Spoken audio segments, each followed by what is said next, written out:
ang paghihiwalay di umano ni na Richard Gutierrez at Sara Labati. Richard Gutierrez na para kang bonjing, hindi mo kayang harapin yung problema mo, nakatago ka sa saya ng nanay mo. Nag-file na po ang Tito Vic and Joey, ang TVJ Productions ng injunction.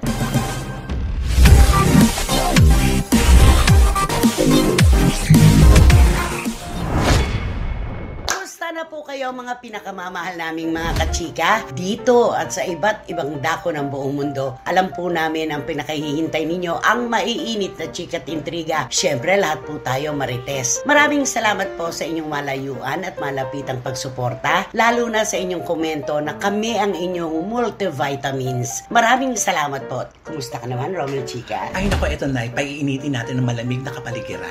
Lalo sa mga nag-snow na ngayon. True, kaya tumutok po kayo dahil iinitin namin ng mga balitang artista. Okay. Ano naman kaya masasabi ni Barikutot? Wendell Alvarez? Siyempre, tingin ko init na sila ngayon sa ating mga blind item at sa ating mga opinion. Wow. Saan? Siyempre sa showbiz industry. Yon! Okay. At totoo naman po ang sinabi ni Wendell. Talagang alam namin nakabang na po kayo dahil lagi pong ipinanganganak ngayon ang dami-daming issue na alam naming sana'y masiyahan kayo para maitawid namin. Dito lamang po yan sa inyong programa, aming programa. At ito po ang Showbiz Now Na! Maraming salamat po. Okay. Ito po yung matagal nyo nang gustong-gustong marinig na mga chika dahil napaka-controversial po ng isyong ito na alam namin kayong lahat ay naghihintay. Ano ba ang totoo? Hiwalay na ba? Sino ba ang may kasalanan? Sino ba ang dapat sisihin? Tama? Totoo. Lahat po tayo naghihintay kung sino ang dapat sisihin at sino ang nagsimula. Ayan.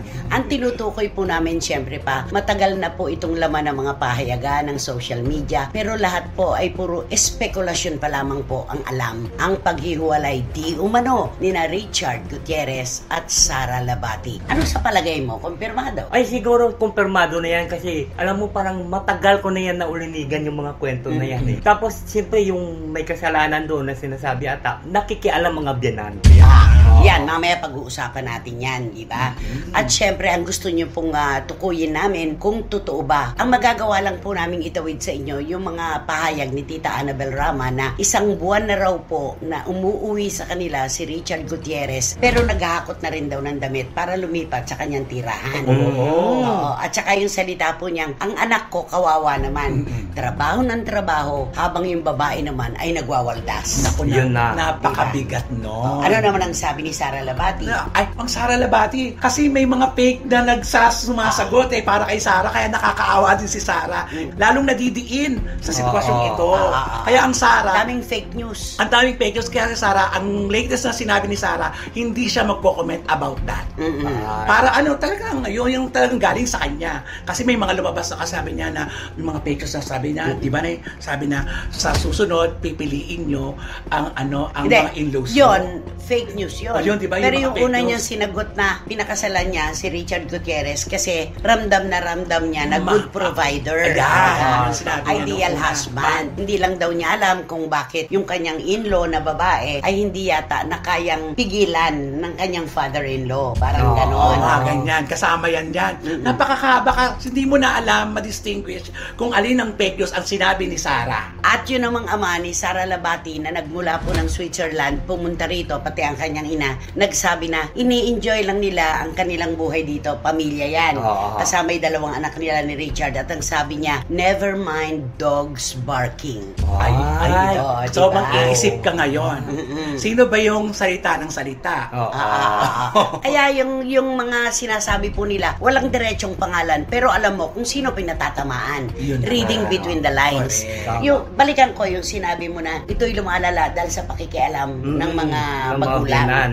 Okay, kay Tita Annabel Rama tayo. Si Tita Annabel, kapag inilarawan mo, isa siyang tigre na kapapanganak. Huwag mong gagalawin ng anak. Siguradong dadambahin ka, sasaktan ka, kakalmutin ka. Hindi siya makapapayag ng sino mang mga anak niya ay saktan ng kahit sino.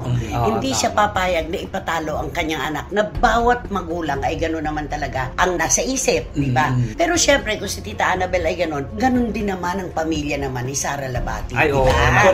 Kaya nga ito, pamilya na sa pamilya ang nagpapasaringan.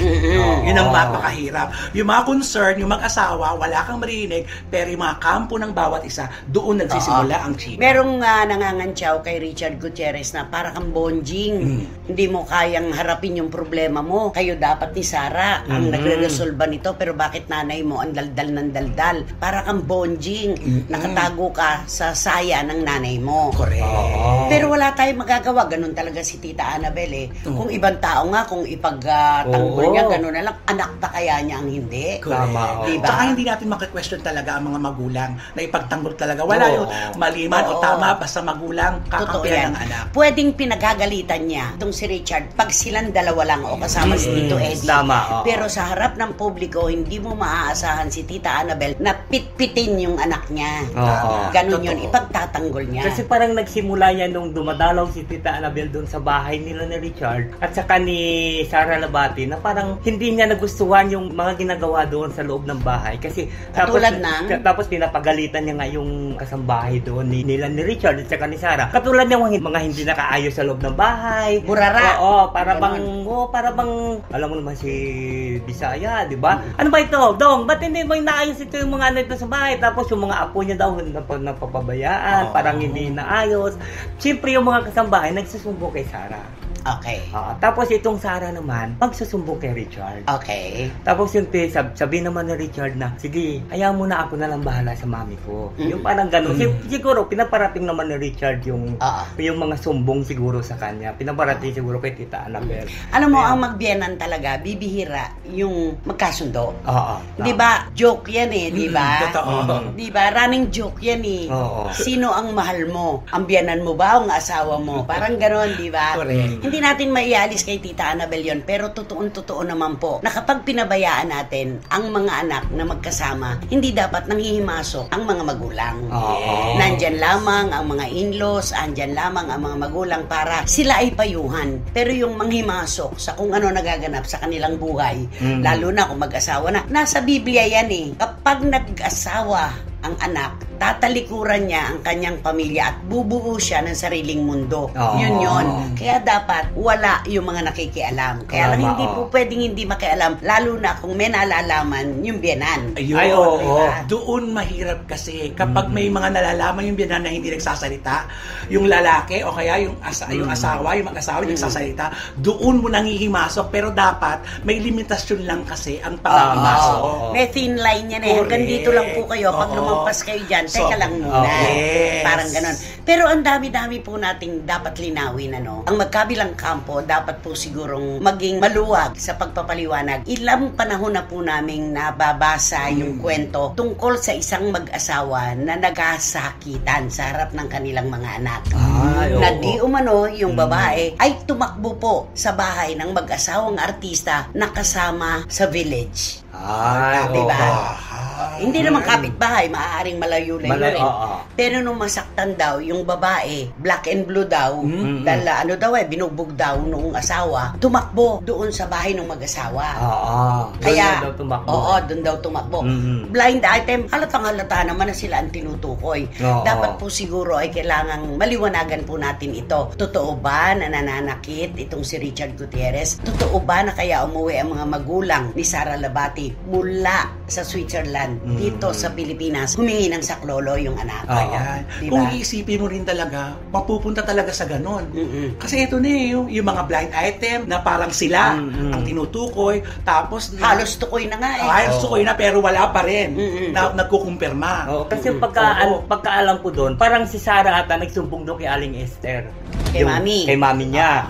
Na ganito. Ngayon, ang sabi daw ni Aling Esther ata, sabi niya, anak, sayang yung talento mo, sayang ang ganda mo, mag-artista ka. Bumalik ka ulit sa pag-artista para hindi ka susumbatan. Ang sabi naman, nagpapaalam itong si Sara Labati kay Richard Gutierrez na gusto kong bumalik sa pag-arte. Kasi nagsisimula pa lang siya, di ba? Actually, diba? Nung pasipa na ang karir, saka naman siya nag-asawa. Yun. Siguro, inisip ni Richard, bakit ka pa mag-aartista? Dapat dito ka na lang sa bahay, alagaan ng mga anak natin. Hindi naman kita ginugutom. Yun na nga oo. Diba? Sabi nga Yun. na Alex, ano gagawin mo dito? Maging babysitter ka lang. Mm-mm. Yun. So, sa kabilang banda, meron ding nakikialam dito. Yun, mayroon din nakikialam. Sa oo. kababaihan, di ba? meron Sa din. kalalakihan, Meron din. Kaya nga yung Oo. sinasabi natin, kapag nangialam na ang dalawang partido, wala. At sa ganito pong kaso, ang mag-asawa lamang talaga ang makakapagresolba ng problema. Ang outside forces, wala pong magagawa. Mapapahiya po sila kapag isang umaga, nagising na lang si Richard Gutierrez at si Sara Labati na mahal pa pala nila ang isa't isa. Ay, naku. Tama. Lahat ng mga nagsusulsol, yung mga bulong brigade na yan, walang mangyayari kung mahal pa nila ang isa't isa at gusto na nilang magkabalikan. Ayun. Yung no. kwento tungkol sa demanda, di ba nasulat sa pamamagitan ng blind item? Isa din Oo. yan. Magdedemanda raw po ang isang aktres dahil sinasaktan siya ng kanyang asawang aktor. Mm-hmm. Ang sabi naman nung sumunod na araw, uunahan ng Ay. partido ng lalaki ang pagdidemanda doon sa babae. Oo. Dahil hindi lang naman daw po babae ang laging nagiging biktima ng ganitong sakitan. So may lalaki Diba? din, may version din. may ng version. lalaki. Oo. no? Meron din, totoo naman kasi sa Oo, totoong totoong buhay, meron talaga. Ay, Meron oo. naman talaga. Oo. Laging ang sabi, biktima babae. Oo. Hindi po. Meron din pong lalaki na sinasaktan ng babae. Yes. Kaya hindi po pwede na doon lang tayo nakatuon sa sinasapit ng babaeng biktima ang sabi. Kaya Diba? binubuksan natin ang kwentong ito para sa dalawang kwento. Oo. Oo. At sila ang dapat magliwanag. Hindi ito manggagaling sa amin, hindi po sa inyo. Kasi hindi naman natin alam kung ano talaga ang pinag-ugatan ng problemang ito. Pero ang malinaw, kaya may lumabas na kwento, may pinagmulan. Yes. Ay, oo Diba? naman. Tama. Oo. Yun. Sabi nga nila, walang usok kung Walang apoy. Walang apoy. Totoo yan. Hindi nagsasalita si Richard Gutierrez, si Sara din naman ayaw sumagot Mhm. sa mga tanong sa kanya ng mga press people dahil gagawa na po siya ngayon ng isang serye sa TV5 yung Lumuhod Ka sa Lupa. Sa lupa. Ayan na. Oo. Diba? Yung Yan. kay... Dati, kay The Boy. Oo, Sa kay The namayapang Boy. si The Boy, sumalangit nawa. Eto na po tayo ngayon sa punto na sino ba ang totoong magdidemanda ng bawsi? Ayun na. Diba? Yan yun eh. Oo. Diba? Oo, kasi si Tita Annabel, pinagbabawalan din siya magsalita ng magsalita. Sabi niya, kundi lang daw siya pinagbawalan ng kanyang abogado sa pagsasalita. Dapat daw ay nag-e-enjoy ngayon ang mga marites. Oo. Ang dami daw niyang pwedeng ikwento. Tama. Yung lagay na yun, wala pa siyang nagkukwento Wala niyan. pa. Eh, may pinihit na kagad Oo, siya. nasa agahan pa lang tayo Oo. niyan. Paano pa tanghalian at hapunan? Ay, oo. At saka, meron pang midnight snack ito. Sigurado Diba? yan. Kaya nga nakakaloka. Kaya lahat ng tao, sa sinabi ni Tita Annabel, doon na kumukuha ng ay, kaya pala, Oo. ay, ganun pala. Diba? Doon yung At nagsimula. saka kahit walang tumbukin ng pangalan, alam naman natin sila yung involved. Kaya alam natin kung sino yung pinatatamaan. Tama. Diba? Oo nga. At tapos yung sinabing never mind barking dogs. Ibig sabihin, kahol ng kahol, huwag pansinin. Ang mahalaga, masaya sila, sabi ng ama. Yes. Ni Sara Labati. Yun yung post ng pamilya nila, kasama Oo. yung dalawang anak, at saka yung pamilya, nanay at tatay. Na ni para Sara. bang sinasabi niya, ang asong kahol ng kahol, hindi yan nangangagat. Ay, Hindi oo. dapat katakutan yan. Ang matapang na aso, bigla ka na lang kakagatin, walang abiso. Ay, oo. Diba? Kaya Yun marami yun. talaga makikita. Kung babasahin natin lahat ng mga post nila at iintindihin natin, alam mo talagang nagpaparinigan sila at Oo. nagsasagutan na sila. Kasi may kwento pa nga na kaya daw tinangay ni Tita Annabel yung si Zion at saka si Kai, yung kanyang mga apo. Si Zion.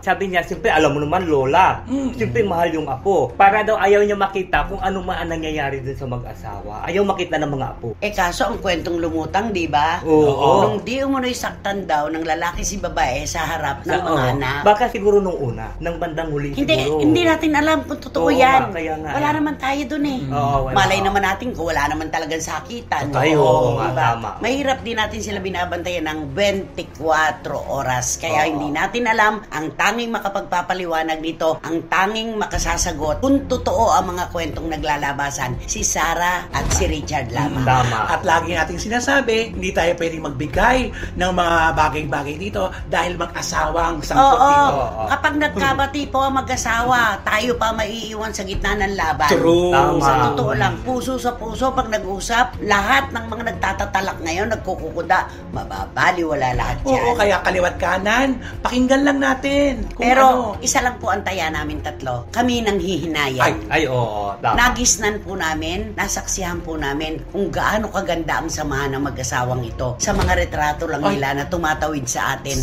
Tama na nating sabihin na ideal relationship. Bagay na Diba? bagay sila. Sayang. Yun lang ang masasabi namin. Ikaw ba nakapaghanda ng kanta para kay Richard at kay Sarah? O gusto mo pati si Tita Annabel, kantahan mo rin? Ano ba yan? Kakantahan natin sila ng For strong wind and... Ay, for strong winds. Oo. Strong wind. Oo. Nilyang ito, no? Nilyang. Dati siyang miyembro ng Crosby, Stills, Nash and Young. Oh, ayan. Tapos, trivia. siya ay nag-solo. Yan nga yun. May Canada pang extra dyan. O, doon na lang sa refrain na lang. For strong. Taas mo, ha? Ayan. For strong wind that blow lonely.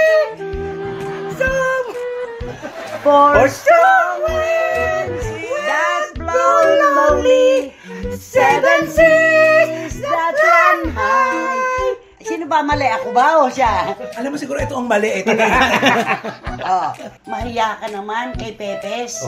Nandito pa naman dumalaw si Princess Revilla. Yan lang ang ipapasalubong mo sa kanya. Sintonadong kanta. O, game! Sanay na siya. For strong winds. For strong wind that blows lonely. Seven seas that open high. Naging bruha ka na dyan. Wala na, tagay. Ayun ni If I get there before the snow flies. No, di ba? All the things are looking good. Wag na, tama na. Kawawa naman si Nilyang.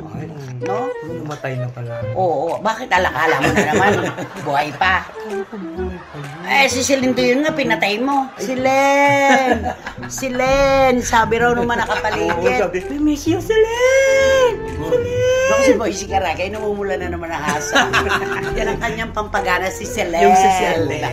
Okay, lundag tayo sa pangalawa nating paksa. Bangkaan mo na. Nako, ito si Paolo Contes. Di ba nagbida-bida? Nagpabibo.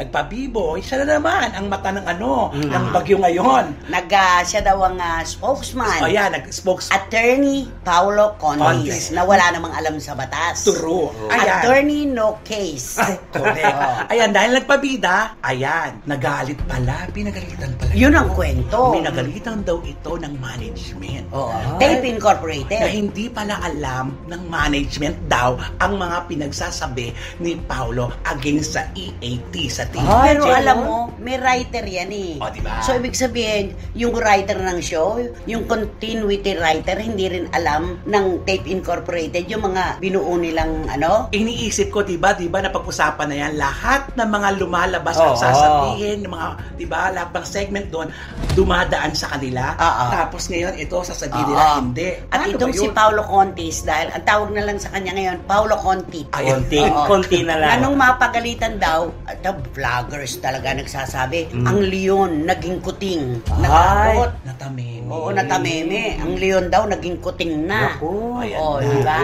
Parang sabihin yung Agila, naging Maya na lang. Oo, ibong Maya. Ibong Maya na lang. Ibong pipit. Oo. Diba? Pero ang nakakaloka, diba? Ano ba ito? Dahilan ba ito? O umiiwas sa... Palagay ko may alam din dyan ang production. Ikaw... Alam nga namang maglakas loob itong si Paolo Contes na magkuda laban sa Tito Vic and Joey. Diba? At saka hindi ba nilalagay yun sa teleprompter? Oo. Si Paolo pa naman ang hilig sa teleprompter. True. Diba? Siya ang male version ni Carla Estrada. Lahat ng sinasabi. Sa face-to-face. Hindi naman niya sarili yun eh. Nakatingin lang siya. Pagka umug-ug nga yun eh. Ala na. Maano na sila. Wala na. Bilisan mo. Ala na. Hahabulin na lang. Diba? Ngayon tuloy, si Paolo nakakaawa. Binubuksan na naman ang mga kwento tungkol sa mga anak niya na hindi niya sinusustentohan. Yun na naman. Ano sinasabi? Nabubuklat na naman. Siyempre, sasabihin naman ng mga ano doon. Sinasabi na talaga. Ng mga baset doon na asikasuhin mo muna ang pagsustento sa anak mo, hindi yung puro ka dakdak ng dakdak dyan laban doon sa Tito Vic and Joey. Pero ngayon, wala nang dapat pagtalunan. Nag-file na po ang Tito Vic and Joey, ang TVJ Productions ng injunction. Ayan na. Hindi na nila maaaring gamitin ang anumang pag-aari ng Tito Vic and Joey, lalo na ang titulo, yung marka. Kasi naman, naglabas na po ng resulta ang IPO Philippines na ang tunay na nagmamayari po ng titulong Itbulaga ay ang Tito Vic and Joey dahil hindi po kinaya ng Tape Incorporated na idepensa ang kanilang pag-angkin tungkol sa titulo. Pag lumabas yung sa RTC Marikina, lalo na. So, paano na naman to si Paolo? Di magkukukuda na naman siya. Mahaba pa po ang kwento. Hindi pa po final. Mahabang istorya ito. Sa pag-aakala nila na sa pag-MR nila at pag-apila hanggang Supreme Court, magagamit nila ang titulo. Yun sigurong inisip niya. So, ngayon alam niya na hindi nila pwedeng gamitin may na. injunction na. Kaya nga hindi na pwede yun pagka nag-ano na ng IPO. At saka hindi lang yun, yung RTC, Marikina, copyright infringement yun po. na. Ang pinag-uusapan, wala na talaga silang karapatang gamitin ang anumang pag-aari ng Tito Vic and Joey. Diyos ko. Kaya itong si Paolo, hanggang kuda na lang siya. At pagkatapos ng pangyayari ito, kukuda pa ba siya? Palagay ko, matigas ang ulo di ba? Tapos magpapabiktim ka na naman, huwag na po sila, ako na lang. Hindi baling ako na lang. Ayan. Mapagpasok ka sa alanganin, para kang gamo-gamo, lumilipad-lipad ka, pumunta ka sa ilaw, ikaw ang sunog. So, ibig sabihin, pag inano nito, yung pag lumabas yung ano sa Marikina RTC, mawala na yung Itbulaga wala sa na. kanila. Ngayon pa lang sa injunction yun ang hinihingi ng grupo. Wala nang maaat. Pinagbigyan wala nang July 1 hanggang ngayon. Ginagamit nila ang titulo. Ano ba naman yun? Respeto lang naman ang hinihingi sa kanila na kung maaari, kung paano silang pinabayaan na gamitin yung titulo, respeto naman kayo. Wala hindi ibinigay. Yun ang hinihintay ng lahat. Di ba? Ibalik nyo naman yung respeto habang umuusad ang kaso. Antay-antay kayo naman ng grupo. Kaso wala. Ginagamit pa rin nila yung Itbulaga. Oo nga. Diba? Maano pa rin sila sa Itbulaga, sumisigaw pa rin. Pero ito, antayin na natin ito. Baka sa Monday, hindi natin alam. Anumang oras, anumang araw. Araw. Baka lumabas na yung copyright infringement. Tapos yung injunction, mabilisan na ngayon ang mga ganito. Oo, mabilis na ngayon yung court. Kantahan mo nga si Paolo Contis. Hindi, siguro hindi na siya pwede kumanta ng mula Apari hanggang Hulo. Yung ba naman, kaisa-isahan, hindi mo pa rin ba makuha? Mula Apari hanggang Hulo, saan ka man ay halina kayo. 1,000 isang tuwa, buong bansa. So, hindi mo pa rin makuha yon. Sina Tito Vic and Joey, kasama si Tita Connie. Di ba ganun yun? Wala na. Tagal nang Barkaday dumarami. Barkaday dumarami. Ano ka ba? Nakakaloka ka. Si Paolo, kantahan mo. Ay, di kakantahan natin si Paolo ng ano na lang siya. Siguro yung bagay sa kanya, sa ginagawa niya ngayon. Kakantahan natin siya ng Where do I begin? I love story. To tell the story. Mahilig naman sa magkwento eh. Sige. Tungkol sa kanila ni Yen? Oo. Santos? Sa kanila mga anak? Hindi.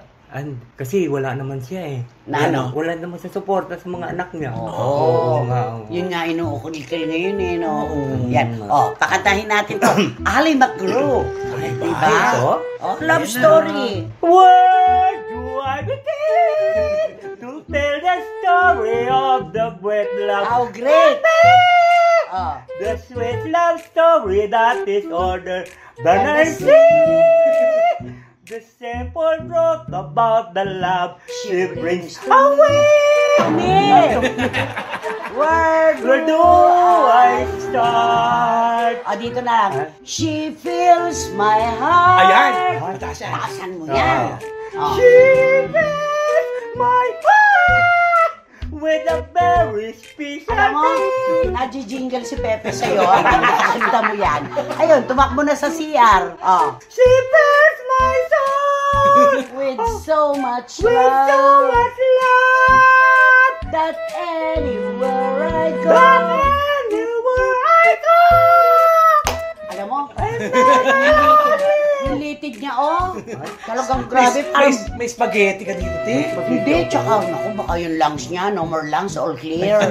Oo nga, grabe. Sino may kumanta na balian ng ano? Wala namang napuputulan ng liquid. Wala pa. Yung lungs ang delikado dyan. Tuloy natin, wala namang pa. Love story pa naman. Ay, nako.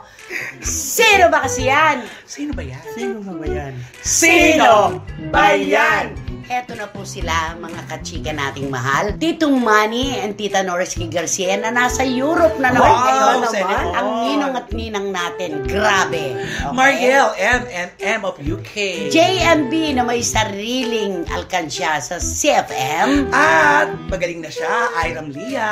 Magpagaling ka palalo, di ba? Miss Nags at Rona Gabriel ng Spain. Juris Doctor Channel. Of course, naku, ang tataray ng mga Oo, may komento. Oo, Lulu mabilis. Malig at syempre ang mag-inang wating-wating at syempre si Bahaw ng UK na talaga namang ang sabi tayo nagpapainit sa kanilang katawan sa panahon ng snow. Yeah. Okay. Ria! Sila po ang bumubuo ng Tingalingaling Angels. Rhea Reyes ng Winnipeg, Manitoba, Canada. Eto, dito kayo matatouch. Ay, oh. Si Jeff and Sam Santos ng Tuba City, sa Arizona. Dialysis nurses sila. Bahay, trabaho. Kapatid ni Dribo. Nataka ni Mama Lota. Oo, anak ni Mama Lota. Anak ni Mama Lota. Na ang tangi daw pong kaligayahan, trabaho, bahay, trabaho, SNN. Salamat po. Mag-ingat kayo dyan na Jeff and Sam Santos ng Tuba City sa Arizona, USA. Okay. Amethyst Villagine. Taga saan si Amethyst? Si Amethyst taga Toronto, Canada. Okay. Herminia Carion. Of course. Katrina Karim na may sarili ding, naku, ito din no, walang habas din to. Parang si JMB, may sariling alkansya. Rene and Roma De Leon, Purdy and Jojo De Leon, ang aking mga mahal na pamangkin. Mag-iingat kayo. Ompong and Merly Ventura. Siyempre, ang rampadorang Reyna ng Sydney, Australia. Catherine Amos, Tito Jerry and Kenzo Bongbong. At Cherry Bacos of EWB La Medica in Bangkok. And siyempre, ang ating mahal na ninang at ninong. Siyempre, the most generous woman of all time, Ninang Lily Chua. And Ninong Henry. Parang Ninang Flory Estrada. Ay, oo. Ninang Let Kokamo and Tito Henry. Ninang. Ninang, Inunahan ka na Ninang ni Princess. Ni Princess, Ninang, Ninang Princess. Ninang Princess. Okay, mula ngayon si Pepes, ang tawag na natin, Ninang Princess. Princess. Naku, may mga ma-insecure na naman dyan. Wag ko raw siya pagsalitain ng Pepes. Kasi magiging Okay, kanino ang BI? Alam nyo ganito, ang pag-usapan natin ngayon ng isang female singer at saka... Huwag naman singer. Makina. Singer. Actress. Isang female singer actress. Singer. Naging singer. Alam mo, ito siya, napakabait nito siya eh.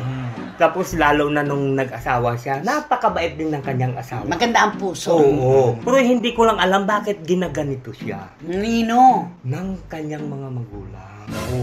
May anong nakwento ito, nakakalungkot. Ano daw ba yan?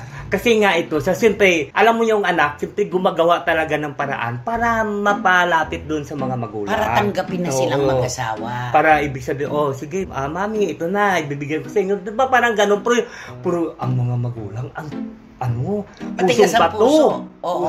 Bato, grabe. Kasi one time, ito silang dalawa mag-asawa, nagluto. Iba-ibang putahe Iba-ibang dito, I'm putahe. sure. Oo, iba-iba. Kasi marunong sila magluto no? Siyempre, para siguro nga, yung papadala doon, siyempre, pinadala sa driver. Ito, ihatid mo to doon sa aking Kina mga mami. magulang. Oo, ito. Siyempre, yung driver naman, parang peace offering yun, di ba? Parang ganun. Ito na. Pagdating doon sa gate, naku, naloka yung driver kasi, bakit? Bitit niya yung ito po, para po kay kay ganito, ganon. Ibababa na dapat lahat. Sabi ng security. Kasi Siyempre may ihati doon. Sabi na yan ng security guard, sabi niya, ay, hindi po pwede kasi may bilin po sa amin talaga dito. Strictly talaga. Ay. Oo. Parang katulad dito sa atin, strictly no visitors. Ay, ba't nandito si Pepes? Yun na. Official eh. Tapos ganito. So, nando sa guardhouse talaga. Oo. Strictly, hindi tatanggapin ang anumang padala ng anak sa pamilya. At may bilin talaga ang magulang. May nakalagay talaga doon na basket na kung kay sino ang magbibigay dito basta galing sa anak ko, wag na wag nyo tanggapin. Ginanon talaga yung mga security guard. Kawawa naman.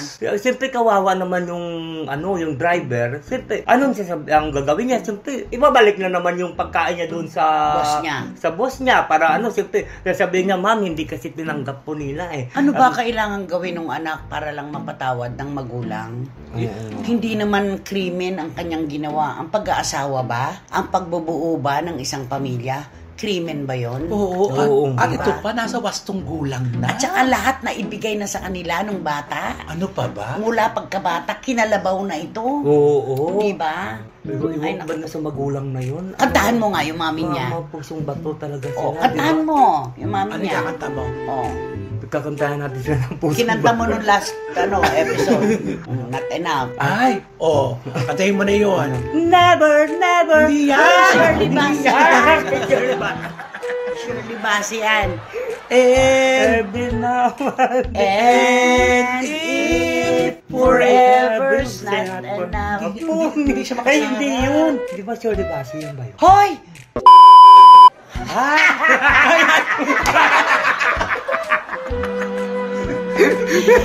Blind item pinangalanan. Kantahin mo na. And if forever's not enough for me to love you. Sige, tuloy mo. Pinanghimasukan mo na eh. Ayan. And Taas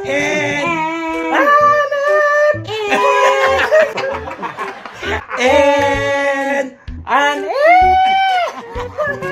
it's not enough for me to love you. I spend another lifetime if you ask me to. There's nothing I won't do. Forever not enough for me to love you. So Ayun na. Hay nako, grabe talaga. Halakhakan na namang walang patumangga ito. Tito Manny Garcia and Tita Norsky, Boy si Karagay, I'm sure. Ayan. Hindi kayo mauupo sa row 4 nakatabi ang mabahang basurahan. Gib na ito. Malapit na sa Yun na electric yun. fan. Diba? Yun na yung clue. Yun na yung clue. Hindi Shirley Bassey Hindi Shirley Bassey. Diba? Nakakalok. Naawa ako. Oo. Ramdam na ramdam ko yung paninikluhod ng mag-asawa na sila'y tanggapin na. Yung ang patawad, hindi dapat na gamitin dyan eh. Yung patawarin. Kasi wala naman nagawang kasalanan at krimen. Tanggapin na lang sana. Ilang taon na po na naghihintay ang inyong anak at manugang. Sana mahanap nyo sa puso ninyo ang pagtanggap sa kanila. Ayun. Pasko man o hindi. At sana titignan naman nila yung effort ng mag-asawa na yun, di ba? At yung mga nagawa nung nakaraang panahon, kung paanong ang pangarap niya nung matupad, kayo ang kanyang inuna. Yun, Tama, yun ang pinakamaganda doon. Ay nako, nakakalungkot, magpapasko pa naman. Ano ba kasi dapat gawin? Ito na nga po, mag-subscribe na po kayo at saka mag-like at saka mag-share. At pakisama na rin po yung Rumble Chica Vlogs ko. Marami pong salamat. At Direct Beverly Verhel, isa kang ewan. Nagpadala ka dito ng mga pagkain, kinunayb mo pa si Romel. Kasi daw magagalit ako. Ayan, Direk ha. Anak, maraming salamat mula sa aming puso. Binusog mo kami. Thank you so much. Salamat po, Mag-iingat ka dyan sa Toronto, Canada. Mahal na mahal ka namin. At syempre wala kayong dapat gawin kundi hit nyo lang yung bell para magkaroon kayo ng notification, makatanggap kayo ng mga bagong upload na videos ng SNN. At ang ito po hinihiling namin sa inyo na samahan nyo ako sa pagsabi na please don't skip at ang aming short ang aming Showbiz Now na official TikTok. Ali, kita mo, kaya na niya. Walang kodi ko yan, ha? Oh, wala na. Galing. Kabugnan niya ngayon si Carla Estrada. At Walang saka- teleprompter. Walang At saka teleprompter. si Paulo. Ay, naku, nagdagdag pa. Talagang proud na proud Hindi, siya, pati daw si Paulo di ba Contis. tatlo pa yun? Sino pa? Alma Moreno. Sinaswag naman. Wag naman. Huwag mo nang anuhin si Alma Moreno. Oo. Nung pang nakaraang panahon. Oo. Di ba? Ikaw gusto mo ba magkwentong Alma Moreno ako? Ay, sige nga. Di ba, Huwag na. Di ba nag-campaign kayo? Pati yung Oh. speech siya dun sa campaign. Hindi. Ay, hindi ba? Wala Magaling siyang siya idiot magsalita. board. Marunong Ah, siya si magsalita. galing na siya. Huwag mo lang pag-i-Englishin, panalo na yan. Diba? Okay. So, nako mga kachika, I'm sure nabusog na namin kayo uli. Diyos ko, sa susunod na naman, malapit na po Pasko. Reregaluhan pa rin namin kayo na maiinit nating chika at intriga. Of course, Romel, salamat. Salamat po, Nanay at Wendell. Wendell, thank you. Maraming salamat din Christy May at hilingin kami regalo sa'yo. sa Romel. Ano? Mag-memorize ka na ng lyrics, tsaka tono. Ay, Tsaka ilagay mo na yung ipin mo kaya. Ilagay mo na, nabubusog yung yung aparador, nandun lang sa cabinet. Oo. Tsaka yung bulsa mo. Dito sa bulsa. Andito nakabukol. Kasama ng mga, kasama ng mga barya, oh. Baka mamaya pagbayad mo, yan ang may bigay. Mababayad. Mababayad. Hindi, tsaka baka magkaroon ng baka isuot niya, meron na mikrobyo. Oo. Alisin mo, ilagay mo na sa bulsa. Maraming salamat po muli sa inyong lahat mga kapatid. Ito po ang inyong programa po nating lahat. At ito ang Showbiz Now!